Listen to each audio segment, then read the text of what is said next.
days at the stick. From who's got it better than us to brick by brick.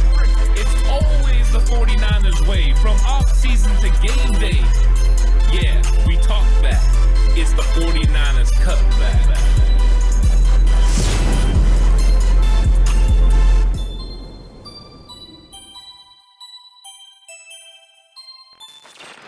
It's 49ers Cutback Podcast time. Time to go through some news, some 49ers news, of course. Tidy up a few things as we go from the season to the offseason. It's kind of the transitional period. There's going to be a lot of stories going on, but the players had some things to say, and we're going to get all into it.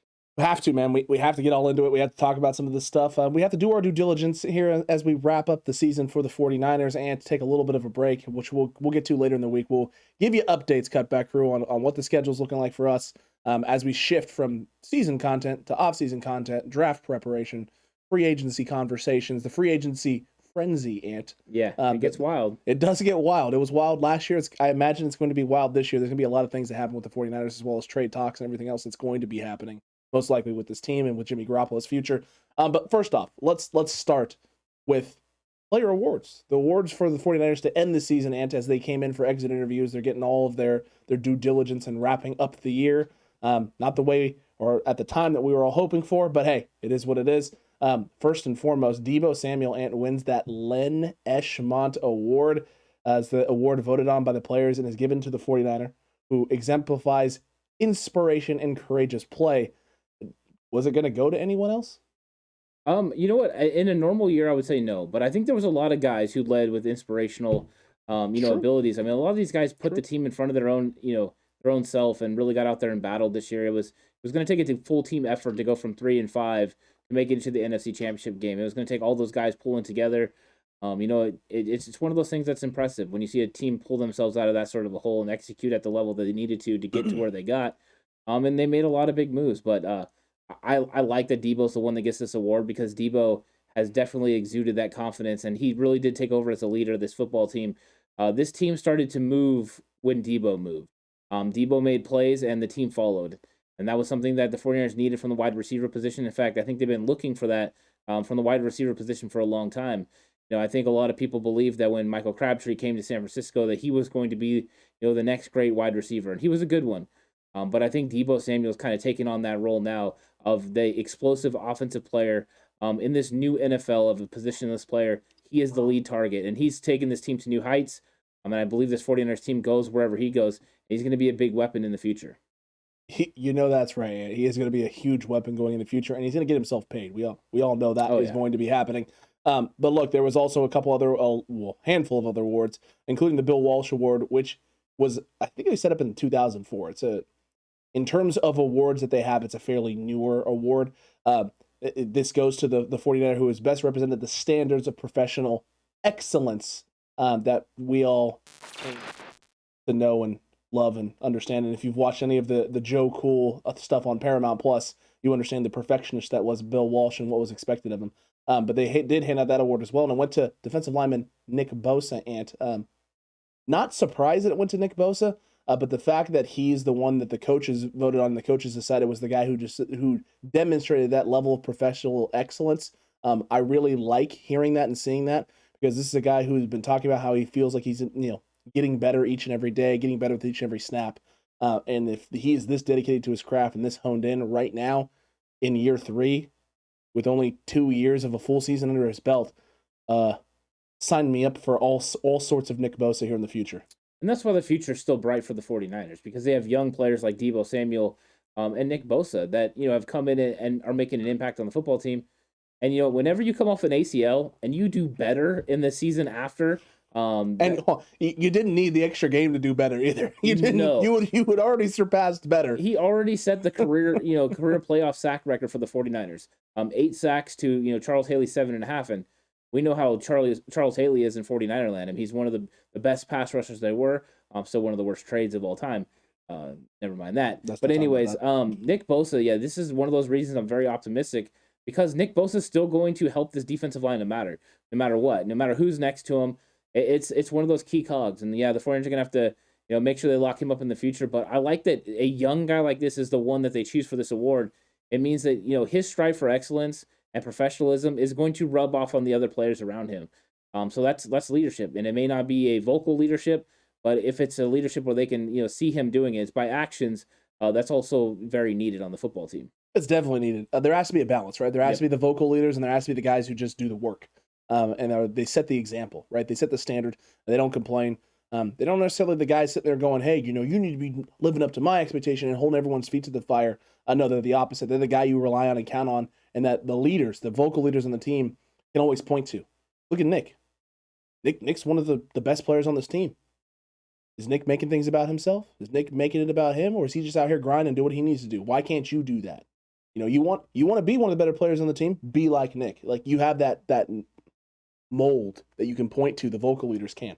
Nick Bosa doing what he needs to do, man. I love to see that. Laken Tomlinson getting the Bob McKittrick Award, which goes to the 49er that best represents courage, intensity, sacrifice, from former offensive line coach Bob McKittrick, who was with the team for quite a bit of time. 21 years, I believe. Yeah, Bob McKittrick's a former Marine. He was all about business, and he's one of the best offensive line coaches there were. I mean, he was perfect for the West Coast offense, perfect for what Bill Walsh wanted to do with the undersized linemen. It was one of my dad's favorite coaches there. Where he heard him in a coach's clinic once and just absolutely loved him after that. But McKittrick Award is a good honor for Laken Tomlinson. I think he deserves it. He did a lot of great things for the 49ers this year, and he really did stabilize that left side with him and Trent Williams. They made sure one half of this offensive line was balanced and ready to go. I like it. I think he deserves it, and I think he's a good dude, and he's just one of those guys. The 49ers team is full of just really good dudes, guys who strapped up every single day.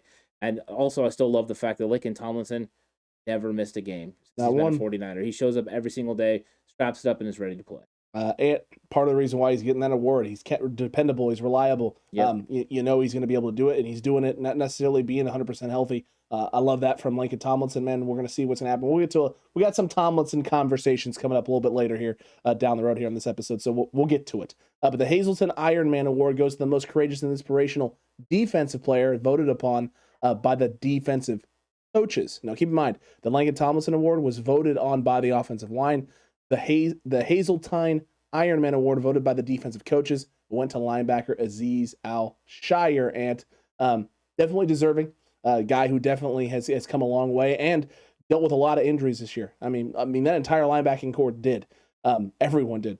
Trey Greenlaw dealing with stuff all season long. Fred dealing with stuff all season long.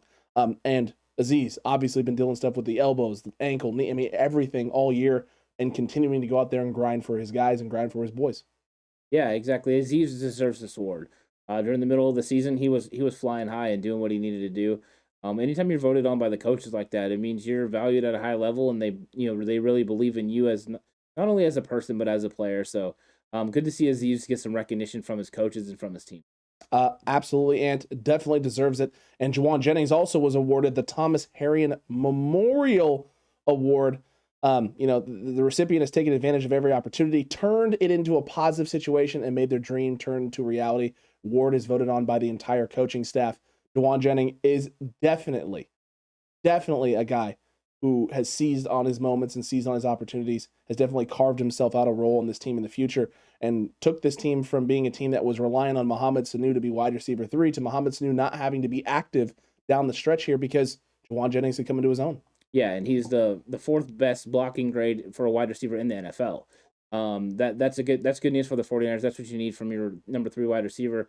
Also, just the play he made in the NFC Championship game to get the first down. He's two yards short of the first down and then powers through, pulls everyone where he needs to go. The grit and aggressiveness. I don't think anyone's going to forget the big plays he had against the Rams in Week 18. It's just all growing and building from here. Once again, Alex, we're talking about another young player receiving an award from this coaching staff. So far, we've named a few, right? Deebo Samuel, Nick Bosa, Azeez Al-Shire, and now this guy. Absolutely, and now you have the Ed Block Courage Award, which is it's awarded to the player that exemplified a commitment to sportsmanship and courage, and that goes to Dante Johnson, a guy who has filled a lot of different shoes for the 49ers over the years. Early in the year, right? DJ will always be around the 49ers. If he's not on the roster, he's on the practice squad. If he's not on the practice squad, he's on the roster, or he's about to be on the roster in some way, shape, or form. We've seen him fill a lot of holes and a lot of roles this year, whether it's cornerback on the outside in the middle of games, in the slot as a nickel corner, and as a safety at times as well. Yeah. Talk about a guy who is do it all and has put definitely 100% put this team before his own self and his own needs. He's one of those guys that he has the value that you need. So many times people look at players, and unfortunately, when they don't see that they have a top-end talent, that they're not one of the best players in the league or one of the best players on your team, they want to go ahead and kind of downgrade these guys or talk trash on them. Dante Johnson is one of those guys that's value to this football team was his versatility and his intelligence, and he was needed. When his number was called, he was always out there. So it kind of frustrates me a little bit when people, only call him by number 27 or kind of go negative on him because he did a lot for this football team, and we would not have been where we were if he wouldn't have stepped up against Green Bay or played safety in Week 18 against the Rams. Yep. So we need to put some respect on this guy's name and realize that these players don't always have to be the best. What they need to be is the best for us when we need them. And he got out there and he did enough for this football team. They're not all going to be grade A, blue chip guys. What you need is guys that can get out there and get it done when you need it, when their number's called. And he did that. He's a great depth piece. Oh, 100%. An incredible depth piece and has really shown his versatility. I'm talking about a guy, we had a safety video very early in the year about who the safeties were going to be for the 49ers. You know who wasn't on that list? Dante Johnson. Right. Wasn't even a guy we talked about. Oh, maybe he's been around for a while. He's been learning stuff. No, I mean, that wasn't even a name that was in the forefront of our minds. Right. And ends up being a huge thing down the road for this team. He's really shown how diverse he is, and it may play into how much longer and how long he's around this 49ers team, this organization, because he showed a lot this year. Yeah, and the players love him. And the reason the players love him is because he does whatever he needs to do. He shows up every day and does what's asked. And those are good teammates, and those are good people you want to have around. And as a coaching staff, the versatility that he gives is something that you look forward to. We'll see if he's going to be a part of the future plans for the 49ers. But if they need him, I guarantee they're going to call on him. Oh, 100% they will call on him. If Dante Johnson is available and you're in need, Dante Johnson will be on the practice squad or be on the roster for the 49ers. Book it, folks. You can definitely book that. The Perry Yoneman Unity Award, Ant, voted on by the players, goes to the guy who best promotes unity within the team and in their community, running back Raheem Mostert, Ant. Running back Raheem Mostert. Yes, 100%. If you saw the presser he did with Elijah Mitchell after he set the rookie rushing record for the 49ers, the first guy overall he's doing it is Raheem Mostert coming up, basically just not ribbing him, not making light of the situation, not trying to embarrass him, just come up and tell him how proud he is of him, being excited for the young man. This is a guy who's all about the 49ers. Yeah, he is. Raheem Mostert's a good dude. And these guys are going out there and doing a lot for their communities and being good people. So I think a lot of times, we look at the business side of it and see what they do on the field, but we forget about all the impacts they're making on people outside of the, football team as well. And Raheem Mostert's obviously made an impact on a lot of people in the community, but also his teammates, and that's good. The fact that he remained a leader throughout the season, him and Jason Verrett stayed around the team pretty much all year, I think goes to show the character. They could have just, went and trained somewhere else and stayed away from the football team. I'm sure they trained somewhere else, but they did a really good job of making sure they were staying, in the moment and with this football team and helping be any kind of support they could. 100%, Ant. And then there's community relations service awards that went to a handful of 49ers, usually about 300 hours of community service to the Bay Area and people in the community. The top participants and winners of that award were linebacker Azeez Al-Shaair and Trent Sherfield. Those were the veteran players that won it. The rookies were Trey Lance and Aaron Banks. And then tight end George Kittle won his 49ers NFL Salute to Service Award for the first time in his career. So those are your Community Relations Service Award players there. You'll love to see that. A lot of different names there. And George Kittle finally getting over the hump and getting that one in. They've been doing a lot. All these guys have. We've seen a lot from Trey Lance. We've seen a lot from Aaron Banks as well. Good to see. Good to see a nice, diverse cast of guys out there helping the area, helping people in that area and the community. It's a good thing. You got a good locker room of guys doing that. And Eric Armstead obviously was the nominee for Walton Payton Man of the Year for the 49ers. And then the Gary Niver Award went to both Jimmy Garoppolo and Trent Williams. It was voted on by, I think it's the Pro Football Writers of America for the 49ers. So both guys get it. Both guys, basically, it's guys that basically represent the team in the best way and the work and the sacrifice and things of that nature. I don't think you could have given it to two better guys this year. Talk about two guys who did sacrifice a lot, played through a lot of injuries, definitely put the team first. Jimmy, with everything he's dealt with this year, from the scrutiny to the young guy they drafted behind you to people calling for your head, to constantly and consistently make it about this team, to constantly and consistently put the team first, and constantly and consistently. You heard it from Trey Lance in his presser after everything that happened and on Monday, talking about how much Jimmy has helped him and how he's basically a best friend for life. He's going to always be able to count and rely on him. That is absolutely huge for Trey Lance. Is absolutely huge for this organization. Talking about a guy who was extremely selfish and put this team first. It's half the reason why the Niners were able to turn the season around after that 3-5 start. With Jimmy Garoppolo, there can be a lot of criticisms about how he plays. The one thing you can never criticize is what kind of person he is. I mean, I think he proved that during the season. He proved, what kind of human being he is. The fact that he's a great teammate, that he's going to go out there and put it all on the line for his teammates. The way they responded and reacted to him. You don't get that way if it's somebody that's fake. So this is all real. Everything that Jimmy Garoppolo did this year was real. And that's the thing I want to focus on is, what Jimmy Garoppolo meant to this organization is even though, they didn't turn out to win a Super Bowl in his, in his time in San Francisco, what it did was make the 49ers relevant again. Him and Kyle Shanahan together with his coaching staff and organization and players put together a team that was competitive again, that 49er fans were going back to the Super Bowl and back to the NFC Championship game, a place, not too long ago under the Chip Kelly and Jim Tomlinson days, we were yearning to get back to. So I think that we got to remember that for Jimmy Garoppolo, but really the way he handled this season was grade A. He's a class act. I look forward to seeing him, doing well with another team if that's what happens, which I believe it will. And then, you know what? I'm going to root for Jimmy where he's at. And minus him ending up in the NFC West, which shouldn't happen. But I think that, minus that happening, I'm going to go ahead and cheer for him because I think he's just a good dude. We're looking forward to the future and what's going to happen at that position. But Jimmy deserves a lot of respect, and hopefully the fan base will give him that kind of once this, wears off. This loss was hurtful. It sucked. But let's remember that Jimmy Garoppolo is one of the good dudes in football. I want that to be the case, Ant. I won't necessarily hold my breath for it. I think there's a huge chunk of the fan base that understands that and knows that and is going to respect. And I've seen a lot of positive comments, which makes me hopeful that, while people can feel whatever way you want to feel about Jimmy Garoppolo, the player, and just maybe what his limitations were, there is one thing that you cannot argue, and that is since Jimmy Garoppolo has been here, the Niners have been relevant. The Niners have been relevant once they brought in Jimmy Garoppolo. They weren't relevant before that. And we're hoping that they're going to be relevant after that. And you've done a great job if you're Kyle Shanahan and the 49ers of making sure that you not just build a team around Jimmy Garoppolo, but have lots of pieces that can happen. And Jimmy made some comments. He had some comments about everything that happened, the game itself, what's next. They're still very emotional. It's still something it's hard for him to wrap his head around, knowing that most likely your time is up here with the 49ers and that they're going to be moving in a different direction. But he did talk about the arm and the shoulder and the thumb.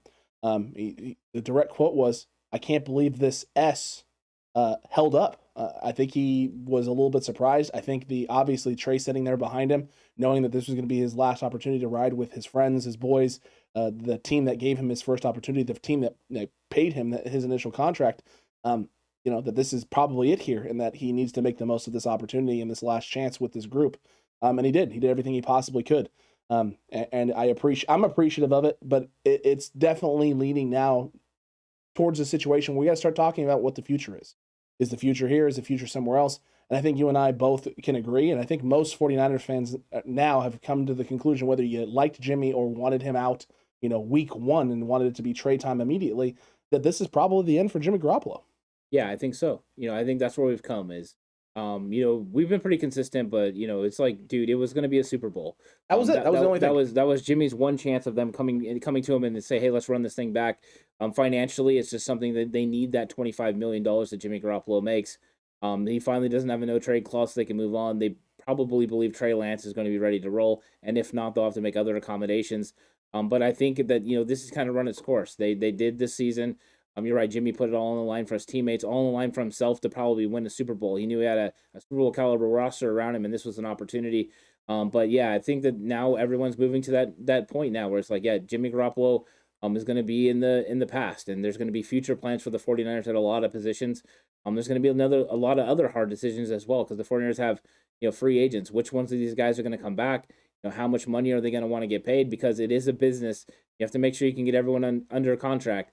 I know other teams have pretty much put it out there that salary cap doesn't exist, but some of them are paying the price for it too. So and they're going to be paying the price for it. Some of them aren't necessarily feeling it now. They are going to be feeling it in the near future. Yeah, some people are going to feel New Orleans Saints type pressure, $77 million, over the salary cap, and not a lot of wiggle room. But I think the 49ers are going to have to make this move. Of course, Jimmy Garoppolo probably played his last days, and it'll be trade watch. March 16th is the first day the 49ers can officially trade Jimmy Garoppolo. They can come to negotiations before that, though. Yes, correct? They can come to an agreement before that, but it becomes official on March 16th. In fact, Matthew Stafford, if you remember right, was traded in January. I believe it was January 29th that he was traded. So this is something that's going to be coming up on the horizon. Of course, Jimmy Garoppolo is going to have surgery to repair his ligament in his thumb. 4 to 6 week recovery. 4 to 6 weeks recovery. I know Ian Rappaport was talking about that could affect the trade, but I don't think it's going to affect it. 4 to 6 weeks in the offseason is not going to affect No one's going to care. They'll trade for him anyways. Correct. In fact, Matthew Stafford was coming off a UCL. They mirror each other tremendously as far as the injury that they're coming off of and when they could possibly be traded. The only thing is Jimmy's going to be traded sometime February, March. We'll see what the Niners can get out of it. It's going to be very interesting to see what they can get out of it, and that's going to be the big, selling point for a lot of 49ers fans. What is the actual decision? When does it actually get made? What do you get back for it? That's what people are going to focus on. And you know what? When the time comes, I will definitely want to focus on it. And you know what? In a few weeks, I will definitely want to start speculating on what it is. But as of right now, the only thing I want to do is thank that man. Thank that man for everything he's done, because Kyle Shanahan came in with a not talented roster, with a lot of holes everywhere, and no franchise quarterback. Something that he talked about with his wife before taking a team. He wanted to have someone in place. They made the trade. They brought him in. They got 5 games under his belt and felt, hey, this guy could be the option. This guy could get us there. They signed him to the big deal. And I know a lot of people have consistently said, I've heard a lot of people talk about the reason they don't like Jimmy Garoppolo is he was getting paid elite money and he wasn't being elite. He got paid a lot of money at the time. He did get paid elite money at the time because it was the highest contract at the time. But folks, if you don't pay Jimmy Garoppolo that contract, he was going to get it from somebody else. And you weren't going to have an option at quarterback. The Niners did what they had to do at the time, and now they've done what they needed to do to secure their future. I have to tip my hat to Kyle Shanahan for consistently putting the short-term and the long-term future of the team in balance.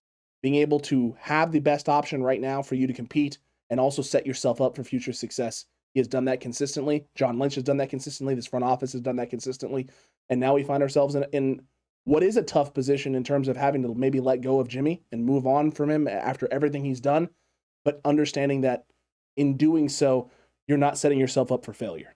Kyle Shanahan said in a press conference earlier this year, there's 2 kinds of teams in this league. Ones that have elite quarterbacks and ones that want to get elite quarterbacks.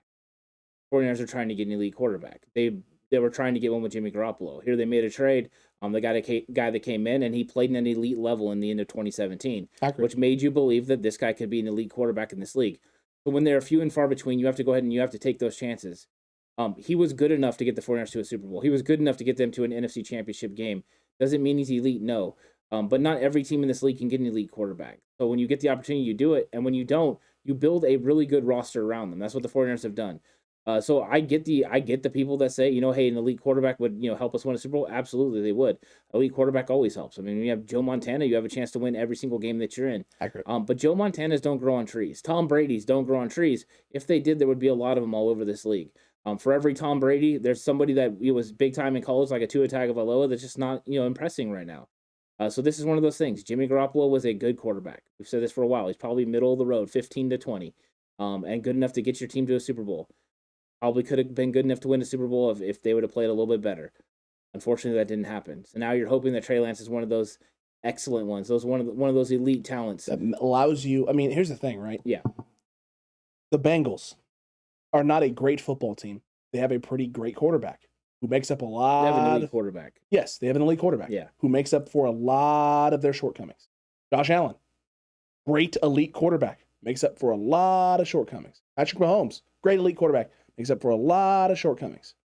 Of the teams we just named, only one of those teams is in the Super Bowl.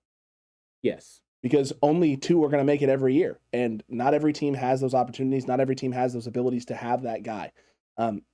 Look, at the end of the day, the Niners they're taking chances because every team makes a move for the guy they think could be the elite quarterback, and sometimes it pans out and sometimes it does not. Not all of these things are home runs. It's not a science, right? It's luck to an extent. It's knowing what traits you're looking for, what traits you need, what things you need for your locker room, and then hoping that those things continue to develop and blossom, because we've seen quarterbacks have incredible early starts to careers and then fade down the stretch or fade after a few years or get an injury and are never the same ever again. And look what Cam Newton was. pre MVP and pre Super Bowl appearance. It looked like the Carolina Panthers were, window was wide open. Young team, quarterback who can do it all.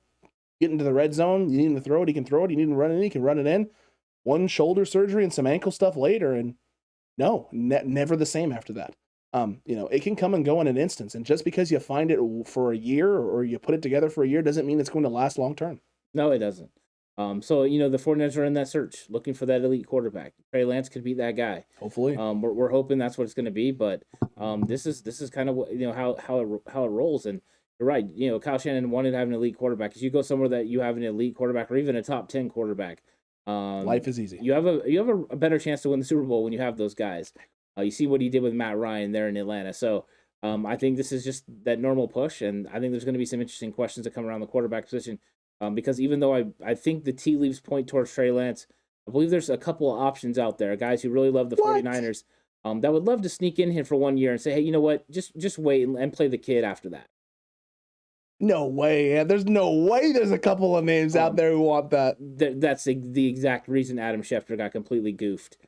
Because Tom Brady's waiting. He was 100% waiting. If the Niners made it to a Super Bowl, he was still going to wait. Because even if Jimmy Garoppolo won it, he's sitting there going, great, congratulations, you won it with Jimmy Garoppolo. How would you like to win another one next year with me, guaranteed? I think he was waiting with the hope that Jimmy was going to lose, because then he could come in and have an opportunity. But he has to convince the 49ers, that he can go one more year. I think he wants to play for the Niners. It's always been his dream to be a San Francisco 49er.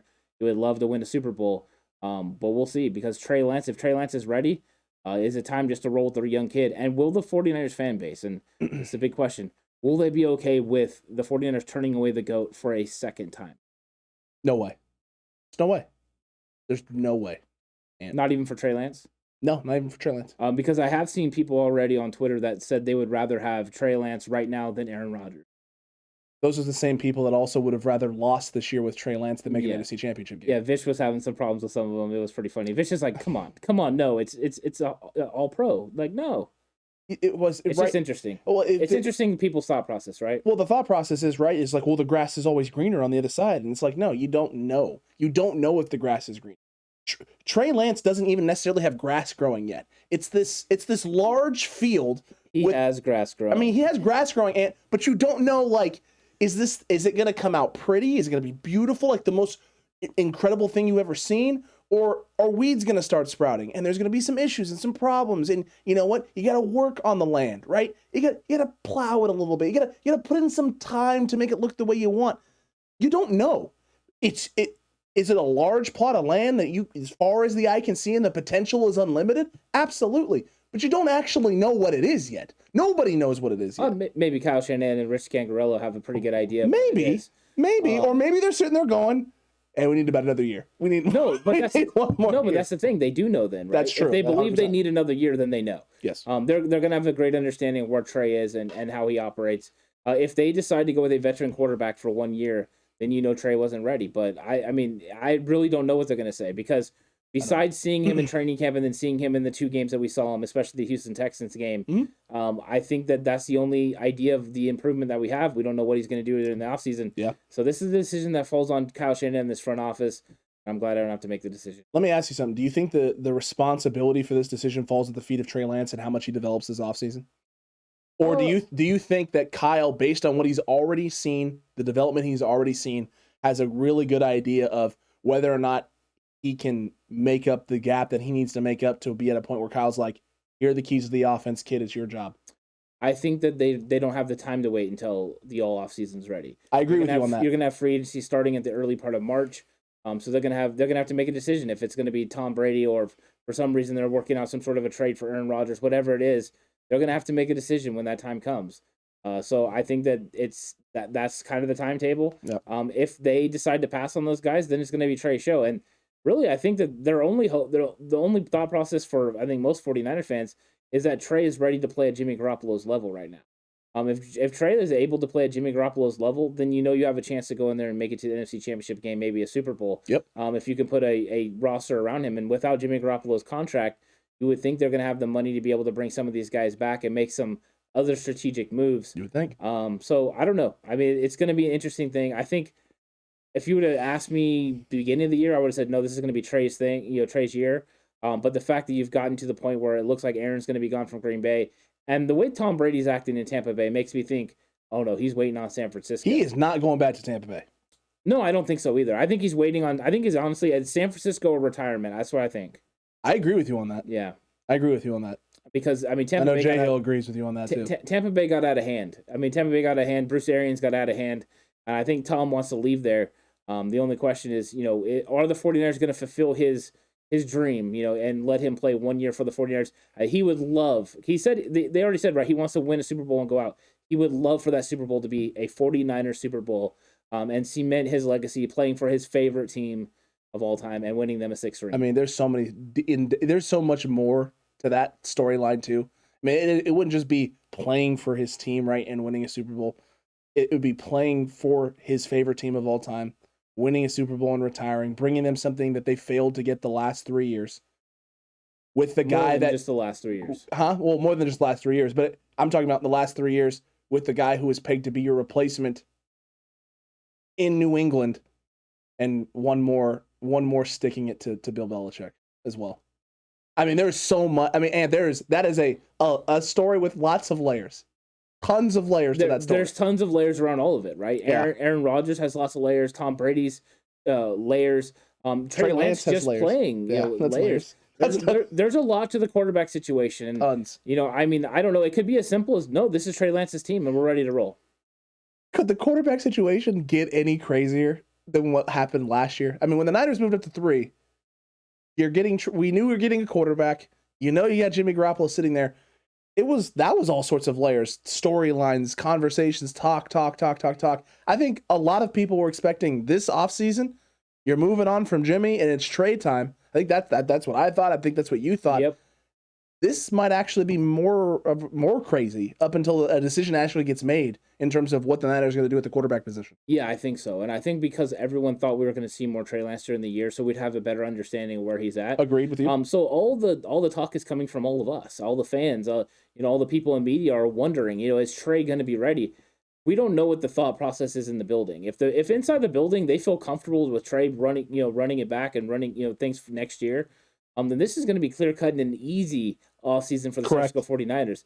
I think anytime that the GOAT, though, is out there and he's grazing around your area and he's kind of looking at you, I think you have to, you're taking a look at it, because Tom Brady still had a magnificent season this year. He didn't play the guy can still play at a very high level.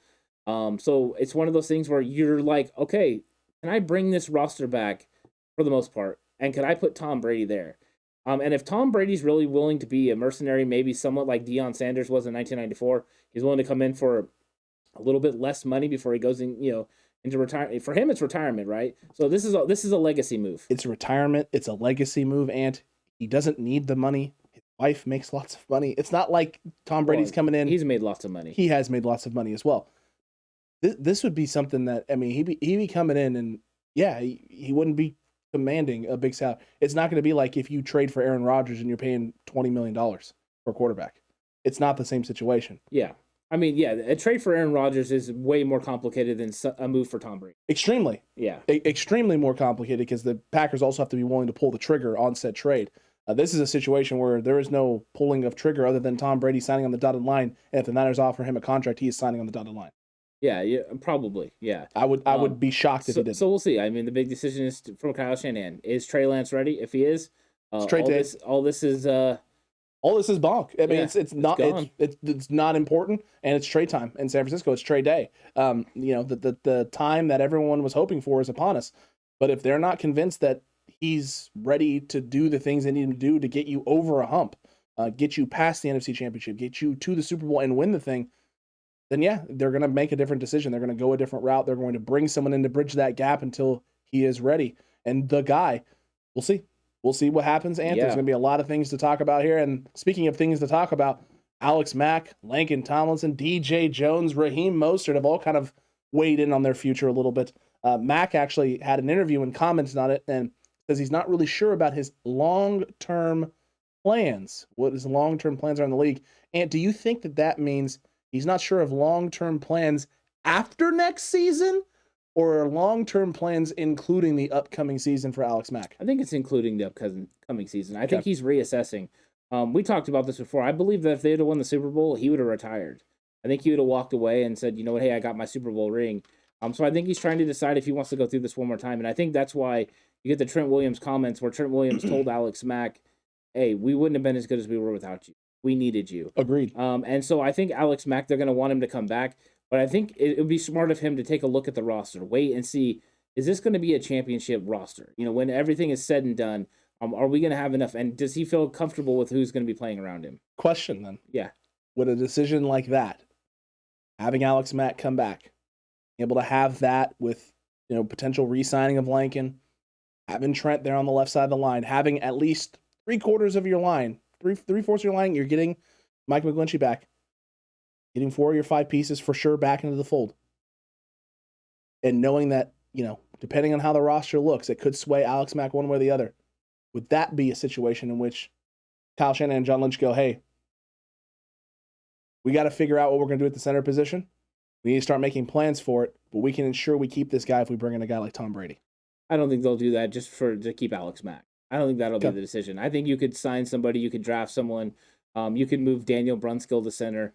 Even though it's not the best situation for you, probably they're not going to be able to play at the All-Pro, Pro Bowl level that Alex Mack does. Accurate. I think that there are other options. That's not going to be the decision that's being made about a quarterback. Sure.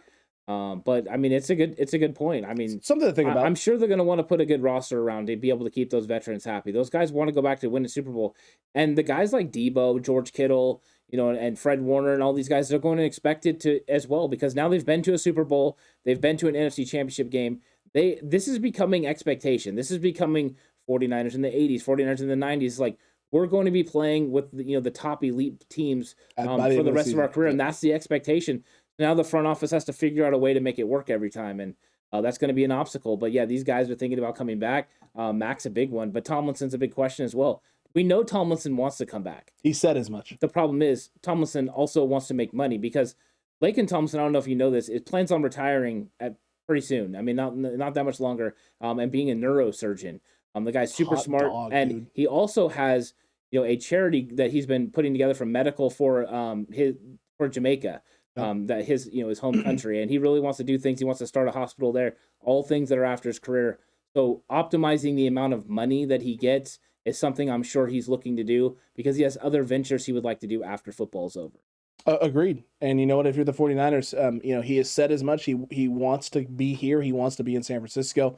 If you're the 49ers, a guy wants to be here. He'll probably give you a little bit of leeway on the contract to make it work so that you can keep having the team that you're having. But you gotta find a way to get that done and how to maneuver that money around. Yeah. Here's the good news: if he was willing to do something cheaper in year one next year of his new contract, and take a little bit more down the road in future years, the Niners have way more cap to work with the next few years coming into it. Yeah, I know you got other guys you got to pay. You got BA. You got Nick Bosa. You got who? Tyshawn. Also, Tyshawn. I understand that. You got a lot of guys you're going to have to start paying here down the road. But there is money to play with in those years as well that you can find a way to make it work. So we'll see. We'll see what happens with Tomlinson. But DJ Jones, a very similar situation as well, Ant. He's a guy who's getting up there, getting closer to being what some people would consider to be prime. And not many, maybe how many years left in the prime, you don't know. But he's going to want to get paid as well. He's going to want to make something, and he had himself a big year, and there are going to be teams that are come calling. But he has made it very, very clear that he wants to be in San Francisco as well. He wants to come back, but they got to work on the contract stuff, and they got to figure that out and find a way to make it work. Is between the two of them, between Tomlinson, between DJ Jones, who is going to be the one that is the hardest to re-sign and bring back in? Is there a way you can get both of these guys, or would it be one or the other? I think you can get both of them. Yeah. But I do think DJ Jones is going to have more of a market. He's an interior defensive lineman that is really good against the run and can also rush the passer. So when you're looking at a guy that can play a 1 or a 0, and you need these guys in your team, especially explosive guys like DJ Jones. They've seen the growth. I think he's the harder one to keep. But I thought that in the offseason as well, and there wasn't that many suitors. 49ers were able to bring him back on a very cheap contract. I think there's going to be some questions there. What are they, the money with D Ford, how that plays out, but also the Samson Ebicom. He's going to be going into the last year of his contract. Do they decide to sign Samson Ebicom to an extension, free up some money, and be able to sign DJ Jones and Arden Key which I think that's what they would love to do. I agree. So there's going to be some moves that they're going to have to make. Of course, Jimmy Ward's going into the last year of his contract. An extension there could also free up some money. There's lots of moves for the 49ers to be able to make. He's got a lot of guaranteed money this year, too. Yeah, I mean, it's one of those things where if you cut Jimmy Ward, I think you would say $4 million, but the dead money would be like $9 million. It's a lot. There's a lot of dead money for some of these contracts, so we know we want Jimmy Ward on the football team. I'm just saying, 100%. An extension, you shove some of that stuff down the line and free yourself up right now. So we'll see what they do. We'll see if they can do it, but I think they would love to have DJ Jones and Laken Tomlinson back, but I do think it's DJ Jones first, Laken Tomlinson second. I think Laken Tomlinson is secondary to what they need because they drafted Aaron Banks. They drafted Jalen Moore. They have young guys, not to mention they could go out and draft some more young guys. Plus, you're getting skill back. You have Colton McKivitz, who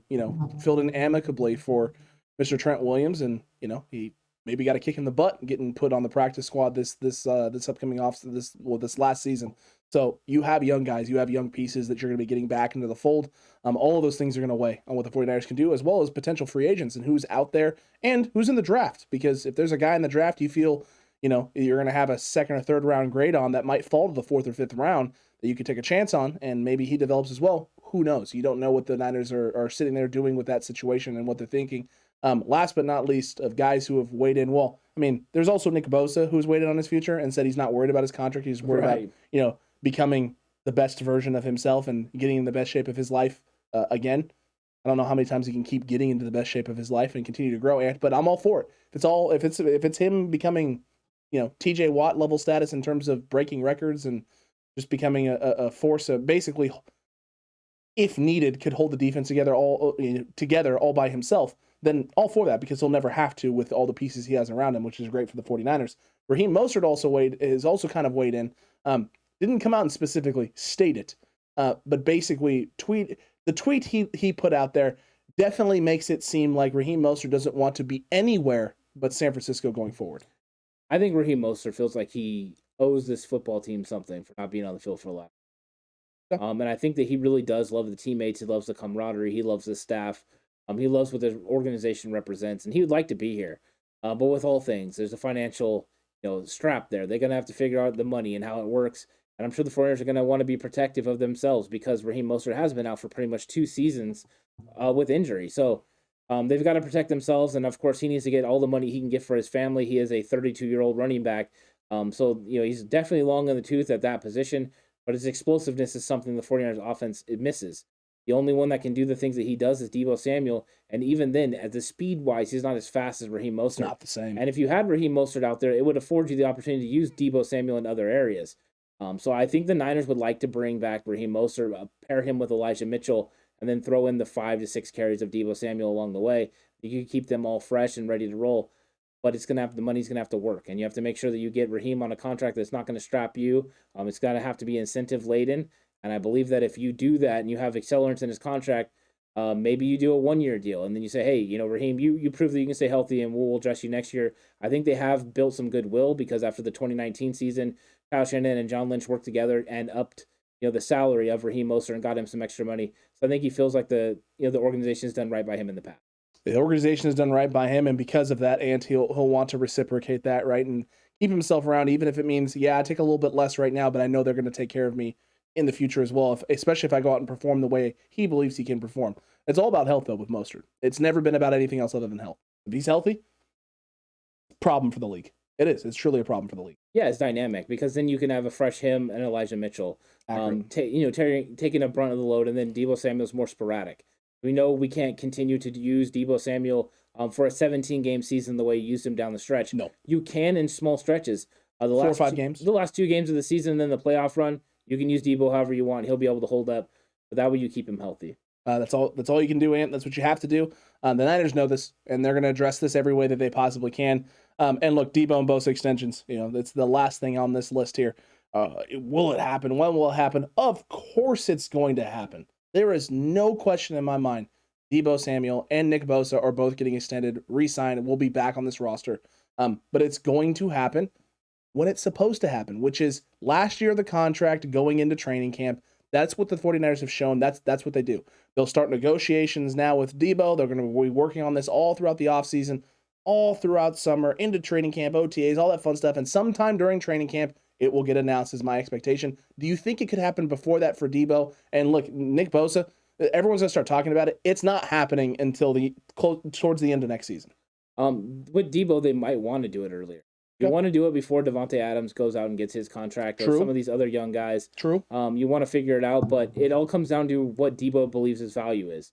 If I'm his agent, I'm asking for well over $20 million, and I think the 49ers want it to be around the $20 million range. Deebo's an absolute weapon. Before this playoff run, in fact, I think around the Tennessee game, we were discussing it, and I thought it could be around 17, 18 million per, but now I think he's into the $20 million range. So I'm sure he's going to ask for a whole bunch. That's what he should do. That's what his agent should do. Accurate. And he deserves to get paid because he's really that guy, and he deserves it. But the 49ers are going to try to do what's best for their organization, and that's part of the reason it's going to take so long. We'll see, though. We'll see what number they come to, but ultimately they're going to lock Deebo up. And as far as Nick Bosa goes, it's not going to be till the last year of his contract. And I think that's smart for Nick Bosa as well. Wait until, because you're going to have another huge year next year probably. And if he improves upon his 15.5 sacks, he will improve his value. So I think he's going to wait and try to improve his value so that way he can maximize his potential. Because as the salary cap's going up, that's when you want to strike and get the money. When the salary cap's going up, not right now as it's building. No, and listen, it is going up this year, but it's not going to take the jump that it's going to take after everything that just happened this year with the playoff, everything that just happened in the playoffs, the types of games you've had, how close they've been. AB always talks about business is booming. The NFL right now, business is booming. It is exciting. People are loving football again. They're excited to watch football again. They're clamoring to watch football again. And so who knows? Who knows what kind of impact it's going to have for the NFL and what it's going to have for teams and revenue and things of that nature going forward. I'll tell you one thing. The Niners have operated like the salary cap exists. And because of that, as the salary cap goes up, they're going to be one of the teams that is never consistently in a situation where they don't have the money to keep bringing these players back and finding ways to keep a team intact. As long as they keep doing that right now and striking when the iron's hot in the right situations, going after the right pieces in order to keep building and put yourself over the hump, then they're going to be a team that is in this position, right? NFC Championship game, Super Bowl and bust sort of scenarios with this team for a very long time.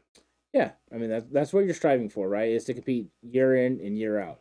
And that's what they're trying to do. And I know a lot of people are talking about maybe next year's a rebuilding. No. We reload. You reload, and that's what you do. I don't know how many times when I coach, everyone will say, "Oh, next year, it's going to be a rebuilding year." No, we reloaded and went back after it. That's what you do when you want to be a competitive football team. You want to put yourself in a position to be able to compete for years, and they've done that. Their contracts, the way they've worked it out, Parag's Magic. Yeah, it might on the outside look like, oh man, we could have done this and that. And it would have really put the Niners against it in future seasons, but they haven't. They've figured out a way to make the money work, and that's one of the key things that they're doing. Fiscal responsibility is something you have to do as a front office, especially a 49ers front office. Eddie DeBartolo used to go out and just, absolutely go after it. I think there will be at some point, right? Jed and this team, especially Jed, he's competitive enough like his uncle is, that he's going to be like, you know what? We got to go win a Super Bowl.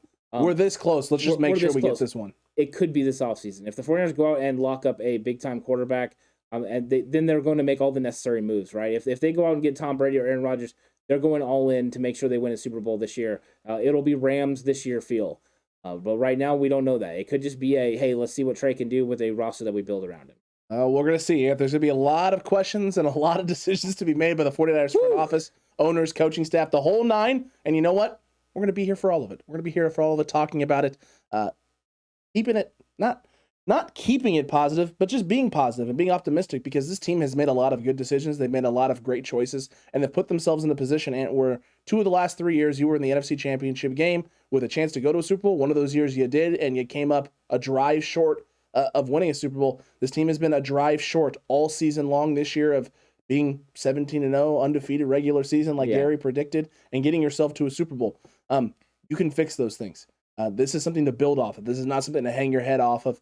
This team is going to build. They're going to bounce back. I expect everything to bounce back in a very positive way for the 49ers, and the offseason is going to be the first place that it starts, and the best place to get all your offseason information, right here. Yeah, I mean, when you're one drive away like that, you might be one player away, one draft pick away. That's why this offseason is going to be so critical. Who are the 49ers going to bring back? First off, which one of their players are they going to bring back and decide that, we want you to be a part of our future plans? Accurate. And then we're going to get into that free agency part where, who are they bringing in that's outside? Is Cordero Patterson going to start residing in San Francisco? We know Kyle Shanahan's liked him. Could Brandon Cooks be somebody available that the Niners could possibly be bringing back, a Northern California guy? I may know him. And then there's also the possibility of the draft and how they address that. Last year's draft was so exciting for the 49ers. They made a lot of moves. They don't pick until round 2. But where the 49ers struck gold is in those middle to late rounds. Let's see if they can do it again. Accurate, Ant. That's where they've been striking gold, and we'll see if they can strike gold again. We'll see if they strike gold in free agency. We know they're not striking gold in the Super Bowl. It's sad. It's unfortunate. Wow. I know. You just had to do it. I had to. No, you didn't. I didn't have to. Yeah. I needed to say it. Cutback, I need to get it off my chest. It's just hard. It's still hard. It's going to be hard. It's going to sting. This one's going to sting for a little bit, but you know what? We got each other. We'll see you on the next one. And until that time, stay safe. Remember, the right way is always the 49ers way.